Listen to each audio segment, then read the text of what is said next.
Enemy of the state. An enemy of the state. Enemy of the state. Dank Podstash. You're listening to Enemy of the State's Dank Podstash.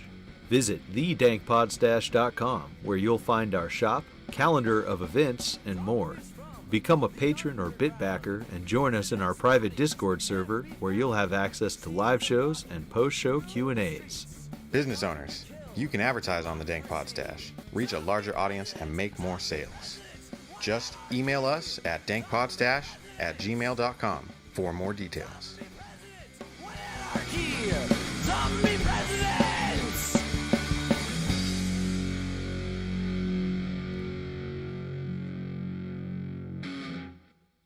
Welcome to episode 34 of Enemy of the State's Dank Podstash. My name is Nick, and I'm here as usual with my co-host David Ballantyne, and we are joined by guest James V. Baker. Before we jump into it, this show is being streamed live on a private YouTube stream for our $5 patrons. Actually, our $1 patrons. You can watch the stream live if you're a $1 patron, and you can get in on the Q&A/after hours kind of thing if you're a $5 patron. I'm thinking about doing some shake-ups with the Discord, with the Patreon, adding some new bonuses for patrons and BitBackers. So check that out in the links in the description, and you can see on the screen the addresses for our Patreon and BitBacker. Real quick, we have our usual from our friends over at Liberty Under Attack Publications from Shane Radliff.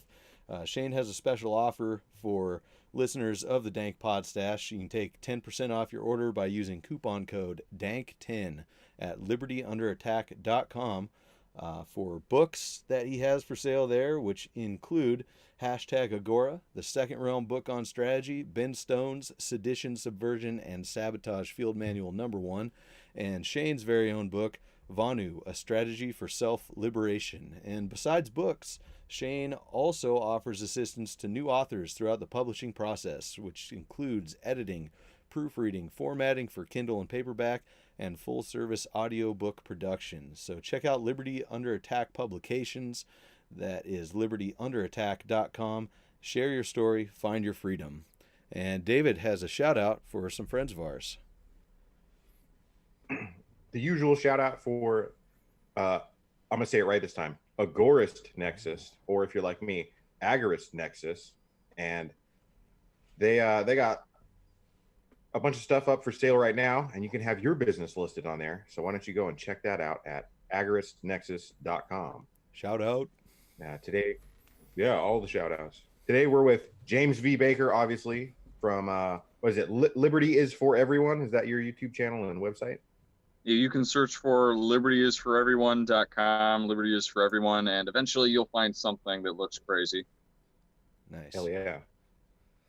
Nice. So lead us in. So last time Sorry, go ahead, David. Lead us in as I interrupt you. Yeah, I was trying to lead us in, Nick. Jeez. But yeah, last time I had James and his buddy on here, and I messed it up royally, so we're having him on again. James does audits, police. Well, he messes with the police kind of, but it's a lot of different, audits for like First Amendment audits, things like that. Basically activism. And I like what he does. He definitely shakes up the police force and makes them be what they're supposed to be. And I'll just let you describe it some more because I'm terrible at this. You might think of it like it's mystery shopping for law enforcement. We expect that if we're paying for X service, that we're going to get X service, and X service includes enforcing only the laws that the legislature and all the surrounding case law with the upper courts have decided. And for us, the poor people, we're already oppressed, obviously, and it's bad enough that we have to memorize all these crazy, immoral, ridiculous, unethical things that we can and cannot do, that have no basis on any kind of objective morality. No, it's just the whims of politicians. And so we find that our law enforcers can't even do that. They can't even enforce these things that we have to like go along all these efforts to memorize and learn and follow it to not get arrested and thrown in a cage and kidnapped. It became very frustrating for me that we can't even count on the police to not arrest you for things that are illegal, essentially. So we found, originally I thought, okay, well, one thing that we have an issue with is the possession of firearms. People would call the police and the police would come and show up and hassle someone just because they saw someone with a gun. And it's completely legal here in Michigan and in almost every state in the United States to open carry a firearm. And so it started with me. I'll just go on a little walk with a gun of some kind, and hopefully, if all goes well, I complete my walk and everything's great. I mean, that means that clearly, first of all, the people there didn't care enough to call the police, or the 911 operator, realized there probably isn't a legal or dangerous issue here, and then the officers themselves chose not to respond or hassle me. I mean, all these things equate to, this is good. At least, we don't like the laws the way they're set up by this monopoly legislature, but at least we can count on that's what we're supposed to do.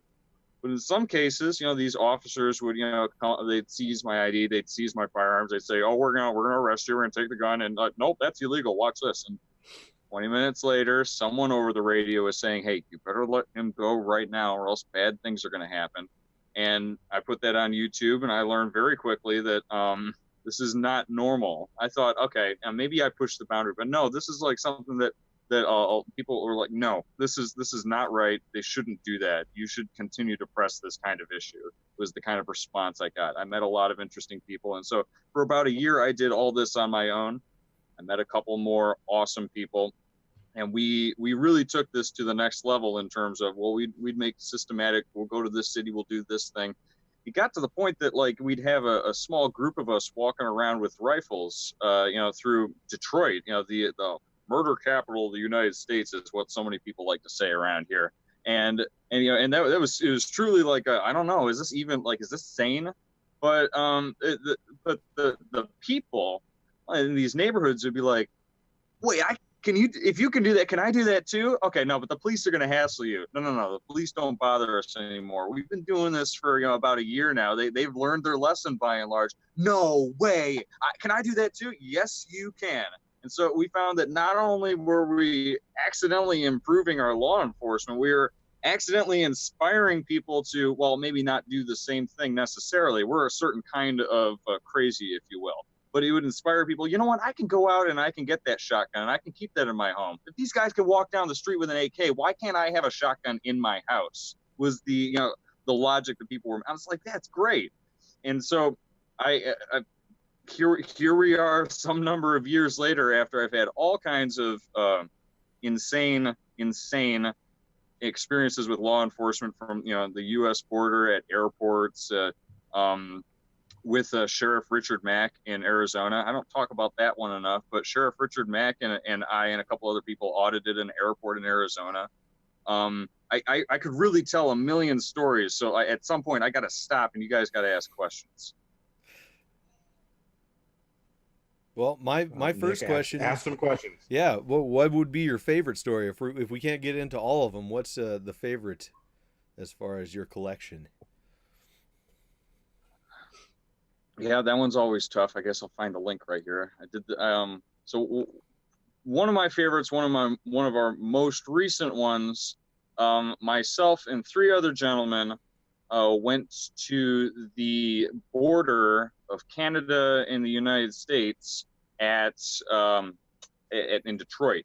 Now, a lot of people don't realize this, but Detroit is north of Windsor, Canada, and there's a tunnel that goes underneath the river, and there's also a bridge. We were at the tunnel just simply filming while open carrying, and we accidentally got the border shut down because one particular cop he was under the impression you couldn't film at the border, and tried to steal one of our cameras. And when my boy Brandon wouldn't cooperate with that, well, they brought in 20 other officers surrounding us with rifles. They're trying to approach us, and we're like, back off, no, back off. Yeah, good.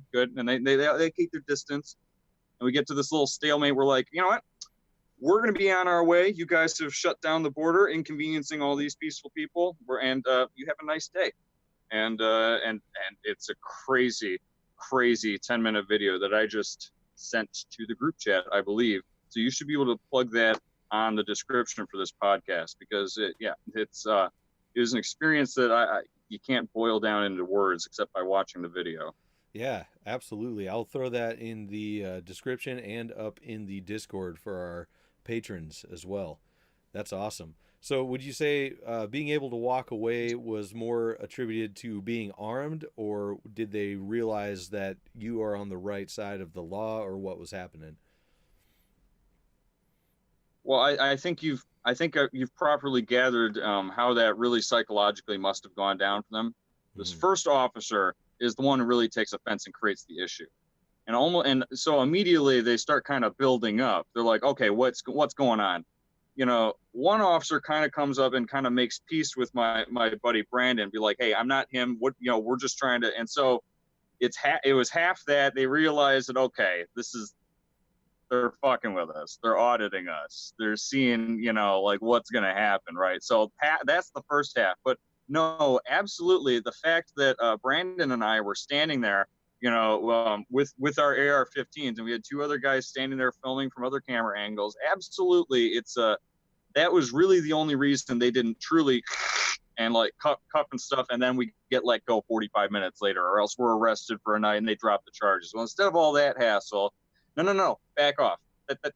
Yeah, good boy. Nice. Yeah, that's the way I've seen quite a few of these audit videos, and they're always pretty awesome. And it seems to always be one cop gets his ego bruised, the person who gets there initially, and really escalates things. I can't remember his first name. I want to say Roman, but last name Padilla, I think, does some and really mouths off with it, which is within his rights to do, and just calls the cop an asshole and all this stuff, and really pisses him off, and always walks away scot-free because he hasn't done anything wrong. I don't know if that's the best way to approach that situation, but it definitely proves a point. Do you find yourself antagonistic at some points, or do you just kind of roll and let them do what they're going to do? Well, I was going to say, what you described, no disrespect to him, because I'm sure he has his method and I'm sure it works and people appreciate it. I'm not arguing any of that. But in my spectrum, I would call that an intermediate tactic. You can do better.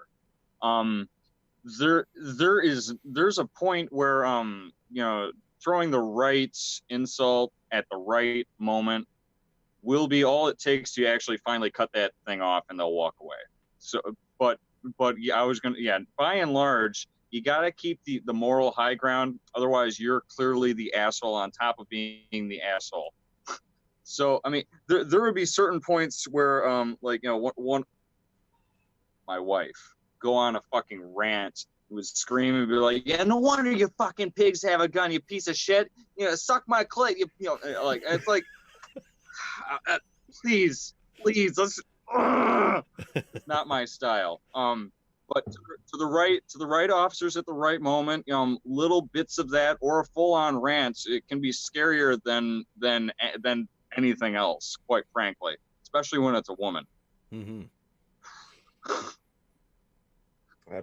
They're not used to people talking to them like that, so and they should have some people talking to them like that, in my opinion. So that's half of it, but it's almost equally dangerous from their point of view when you're too calm. Not like when you're so calm that it's like, hey buddy, what's up? Like almost like you're talking down to them like they're your little brother or something like that, but without being if you've got that kind of tone going on, it makes them wonder if you're a Fed or if you're some kind of internal affairs. You know what I mean? Especially wearing collared shirts, wearing sunglasses, which kind of psychologically dehumanize you and make you seem a little bit more mysterious and hard to deal with. Little things like this can make them, they just don't want to deal with you before they even start sometimes. Right. So last we spoke, I'm cutting you off or are you cutting me off?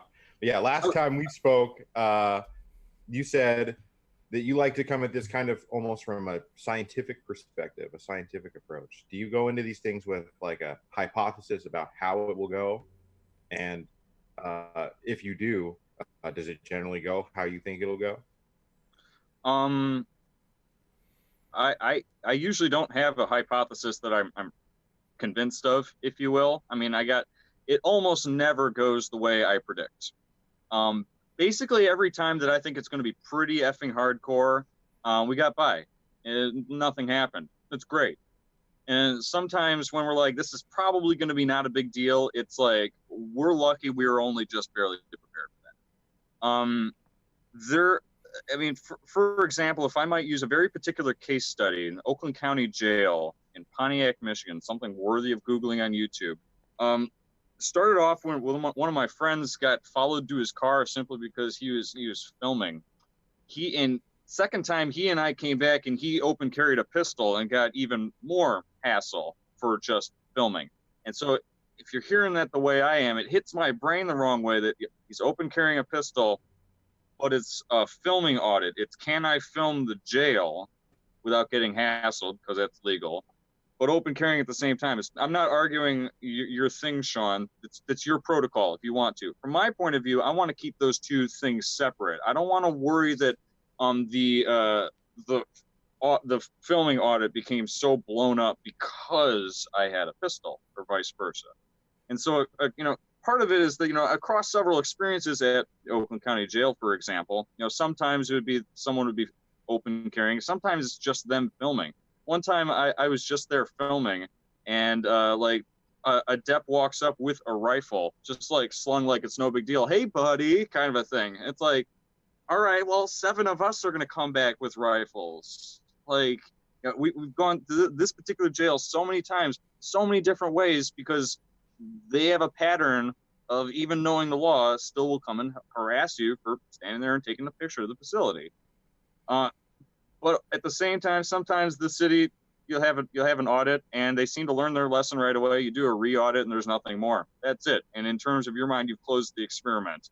They solved that particular issue that you were auditing, and there's no reason to come back. Nice. Well, is it that it was solved for everybody, or if it was just solved for that one dude who posts this crap on YouTube, and we don't want us looking like idiots on YouTube? You know what I mean? So that's part of the thing about, trying to be objective and having, your one piece that you're auditing, because in that kind of situation you're describing, you might have an issue with them where they're harassing you for filming, but they get used to looking for the guy who's filming with a pistol. Sure, exactly. There's one more reason why you might not want to add one more distinguishing factor to your getup, which usually is just normal clothes. There's not anything extravagant, but it's very true that you have to change it up just a little bit and change the timing. You want to hit a different shift. One time accidentally, there's this dep was telling me all kinds of crazy things, all kinds of illegal crazy, I'm going to put you in jail things. Turns out he was a reserve officer who never got any formal training at all. He just put the uniform on and drives the car around on the campus. And so, I was assured by the sheriff during this meeting that he would be retrained, but all the other deps that said basically the same thing were totally in the right, according to him. Clearly, you got to hit multiple shifts, because, like you were saying, Nick, it's like the one ego bruised, and that ruins it. And so if you accidentally find that one ego bruised guy, it's going to ruin the entire shift, if you will, in terms of that. They're all going to look bad. You're going to have to hit that shift again. You have to hit another shift to make sure it's not right? Mm-hmm. That makes sense. I wanted to go back. You mentioned stuff at the border, and those were Border Patrol agents that you were dealing with then, because I used to work down at the Mexico border in southeastern Arizona for a long time. Always had terrible luck with Border Patrol crossings within the U.S. Guns taken from me at gunpoint. Forced out of the car and to sit at gunpoint, and knowing my rights and exercising them, but they just, at a certain point, they weren't interested in anything except threatening to kill me to get me to comply. In my case, they were Customs and Border Protection, and again, it might not have gone the same way. I've got my boy Brandon. He's just standing there mouthing off all the right, polite, not sweary, insulting things to, get the, I'm just standing over, back off. The other two guys are filming. No, you have to have a certain amount of, no, you don't understand how badly we are not going to comply. You have to, it's like when you're playing a piano, you don't want to press the key. If you press through the key, you're going to hit it real loud every single time. It's the same kind of thing. You have to hit it a little too hard so they truly, really get the message. You ask the woman for 10 things so that maybe she'll give you 3.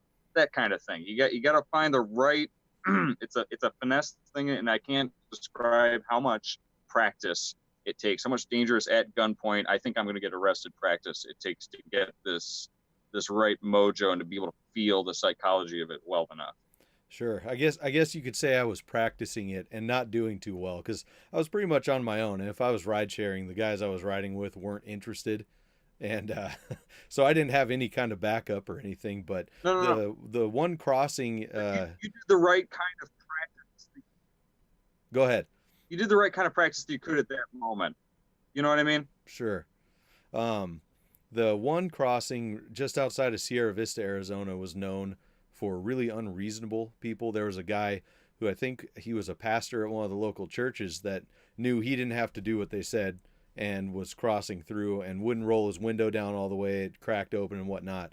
And what they did there is they block you in off to the side so you can't leave. And then they call DPS and have DPS take you out. And they ended up smashing his window and dragging him out of the car and arresting him. And he had to get hundreds of stitches from broken glass and stuff. And as far as I know, nothing ever happened after that. And that was pretty common practice at that checkpoint. So I'd like to see people go audit that one. That'd be great. I mean, yeah, no, I mean, that's not my region. Sure, I'm up here, in Michigan and stuff. But that sounds like par for the course. I've seen that kind of stuff on YouTube. People get their, and I mean, another thing, Kent State, Ohio, like no one got in trouble for that, and it's been forever, so there's a certain point where, back to your border crossing experience next, you gotta find your right spot of, I'm not gonna myself by being too much of a badass. I gotta there's a certain point where my badassery that I'm attempting isn't worth the potential getting effed in the A. So everyone's got their line, and it's very important to know where that is. And with practice, I've pushed mine quite far. Awesome. We've got a question from the live chat here from Hody Johns. He asks, what's the next step? Because he says, okay, I'll read the whole thing. I can see that James has done some amazing and dangerous work about delegitimizing the police. What's the next step in his mind? What does a community do after they learn to ignore authority? Well, see, ignore authority. I mean, I like that. Okay. But really, it's to eliminate the monopoly of police.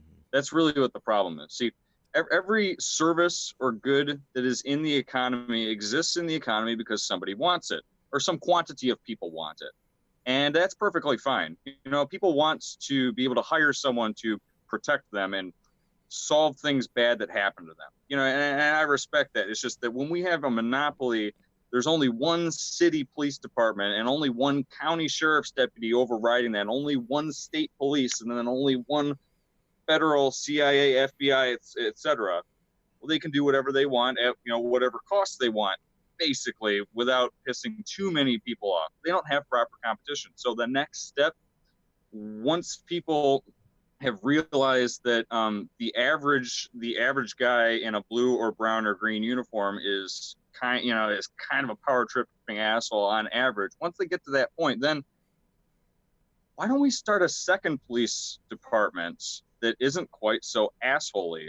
That means that the first one has incentive to improve, and if they don't improve, well, guess what? They were bred out of extinction in the free market. That's the next step, is to realize that we don't have to deal with some central monopoly determining our fire and roads and police and etc. services. That was redundant. I said and etc. we can have a free market that covers. If the government does it, it's because they're trying to claim a monopoly or a partial monopoly over it, and that's really all we need to get around. Some say no government. I say really what that means is we need to have a second government, so it ceases to be a government in the classical sense. It's just a free market at that point, isn't it? Little bureaucracy, little governance, some sort of organizational tool, maybe. But I feel like I may not have really properly answered the question in the sense that he was getting at. Like there's a big gap between me doing my things at the Metro Detroit level and then people in Metro Detroit being like, these guys.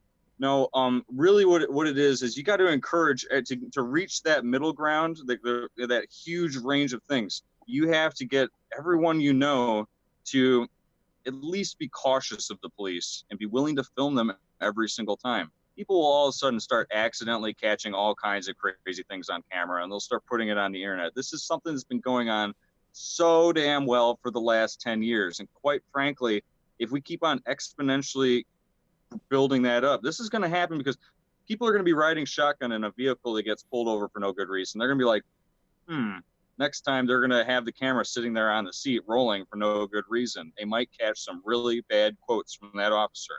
They're used to being able to be a monopoly, get away with practically whatever they want.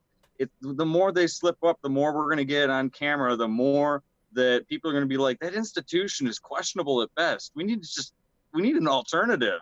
And there'll be a new private security service that will start up at some point. It's going to be in the future, but they will start up and they'll be like, no, we don't care what your laws are, original police department. We're going to enforce all these things because this is what the community wants. Okay. And we're going to protect our clients from you guys too. You guys aren't allowed to pull our clients over anymore. Once you have that kind of situation, both these police institutions are going to find great ways to keep their services awesome at low costs. Economics. Mm-hmm. So you're up in the... I really hope they got the whole scope of the question. Sound good to me. You're up in the Detroit area, and speaking of private security, are you aware of or have you had any interaction with Detroit Threat Management Center? I'm friends with Dale Brown, and I'm aware of him. Nice. And that's about as far as it goes. Okay. What do you? So, do you want to tell us what you think about their operation? Because from what I've seen, and it might just be the publicity, they look awesome. Because if they're truly trained in de-escalation tactics, that's great.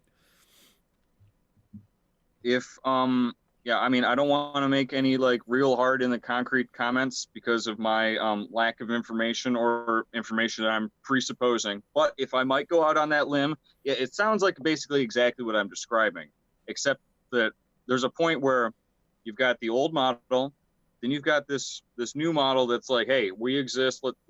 Okay, but we're still playing by your rules. Well, eventually, once Dale Brown and his operation are literally competing with the police and literally ignoring the legislature's bullshit to protect their clients at a truly competitive level, that's where we finally won. And I'm not claiming that someone needs to flip that switch right now. It's a huge process. I'm not going to make anyone's decisions for them, but that's the goal in my mind. Is at a certain point, that alternative needs to be like, we're truly an equal alternative. No more bullshit. I don't care what you say. That's a great point.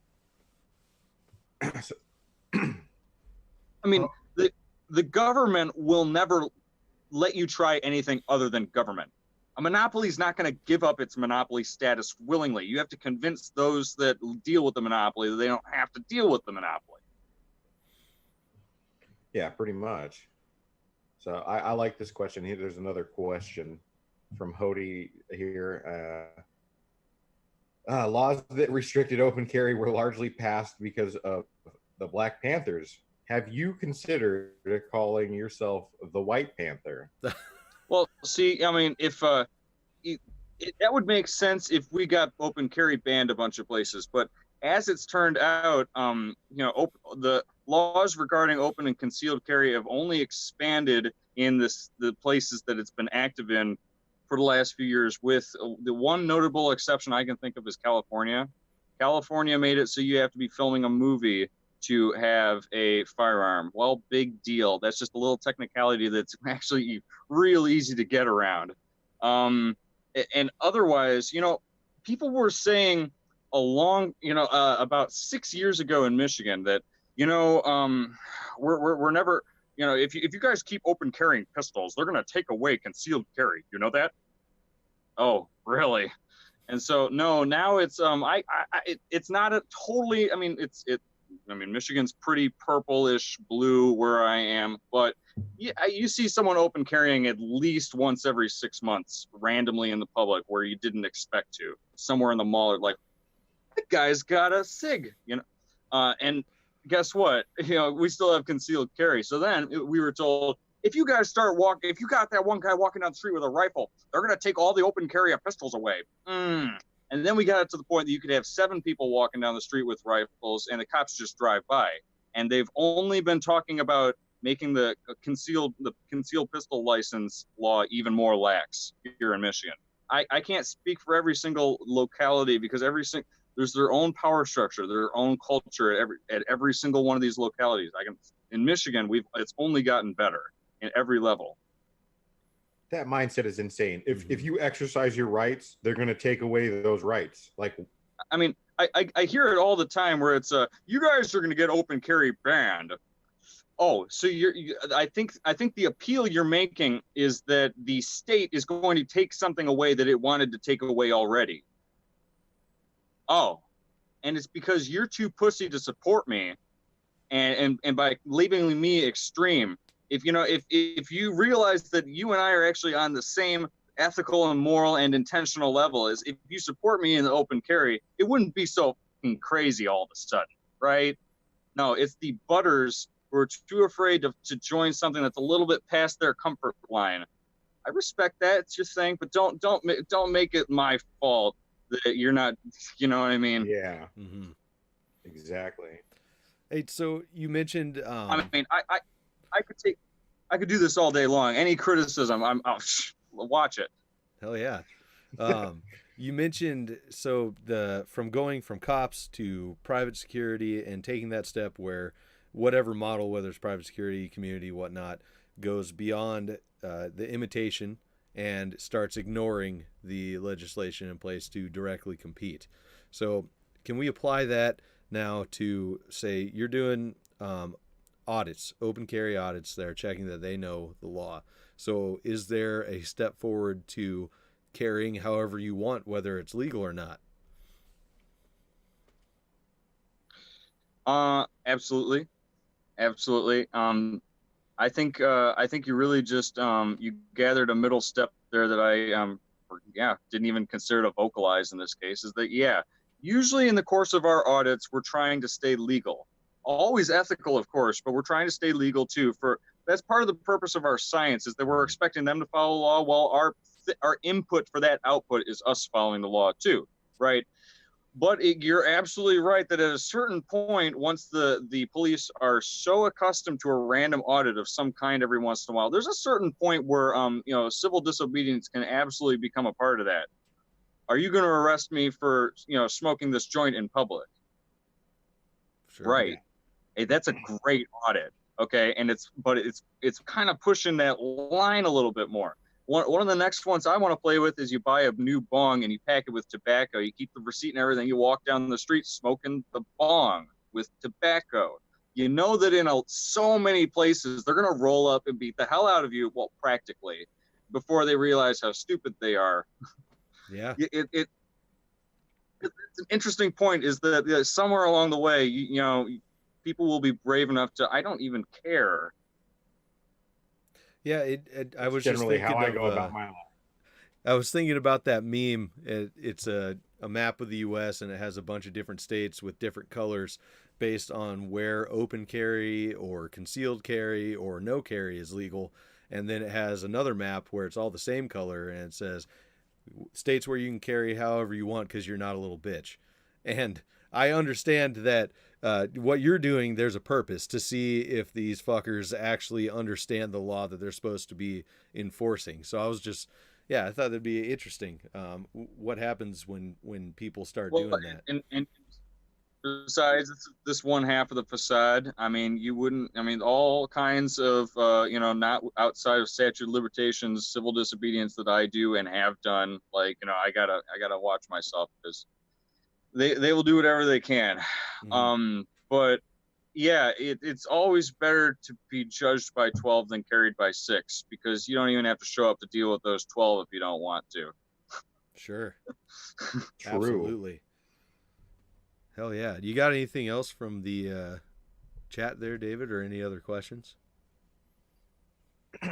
I guess this would be good to say. It's from Hody again, because Hody is the best. Where I lost it. Okay. He says that I love his tactic about treating them like normal people, neither honoring nor antagonizing them. It really just establishes they are people. The badges and costumes don't do anything. And that hits the nail on the head with what I try and tell people in the comments section is that, if any normal human walked up to you and said, "Hey, show me your ID," you think you're on. But that same exact uniformed person with a gun and a badge comes up and says, "Hey, how you doing?" I'll respond, "Not too bad. How about you?" It's you're pulled over. Hey, where are you going to? God, I hate that question. None of your goddamn business. I'm not answering any questions now. You ask something stupid like that. I boil it down to exactly what you said. Would a normal person treat you like that within the realm of imagination? Or is it only going to be one of those ones in a brown, black, blue, or gray uniform? Absolutely. Yeah, that's a good point. Just treat them like they're not anything special, because they're fucking not. So that's the way to go through it. Okay. I mean, you at an external level, treat them like they're not like any other human. But internally, don't get. You gotta keep your head straight. Don't get cocky. They will do whatever the hell they want the moment they decide to. And some of them are sociopathic. It's a rare thing I've found. Most of them are just kind of like crayon-eating idiots. But there are some cops that have this sociopathic, I can lie so well and then fuck you kind of thing going on. So you gotta. It takes practice, and I'm not even an expert. Sure, stay vigilant with that, because they have the potential for violence and, like you said, sociopathy. Absolutely. So we are going to cut a little short. Vigilance is only as good as your weakest moment. Remember that. Yes. Excellent spot to end it, because we're right at our 40-minute mark for today. But we are going to continue just for a couple more minutes in the after hours / Q&A for the patrons. So everyone, thanks for sticking with us for the live stream.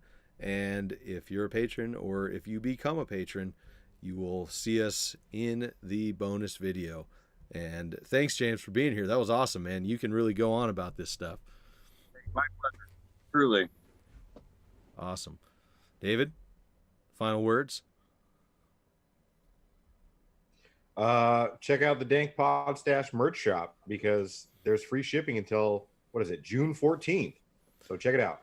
Hell yeah. And I'm hoping to bang out some pretty sweet new designs I've been thinking up. And I think, David, you have a promotion on blackmarketmemes.threadless.com as well. So everybody check out David's Facebook. And Yep. Sweet. We will catch you next time, and we'll see you in just a minute in the Discord Q&A.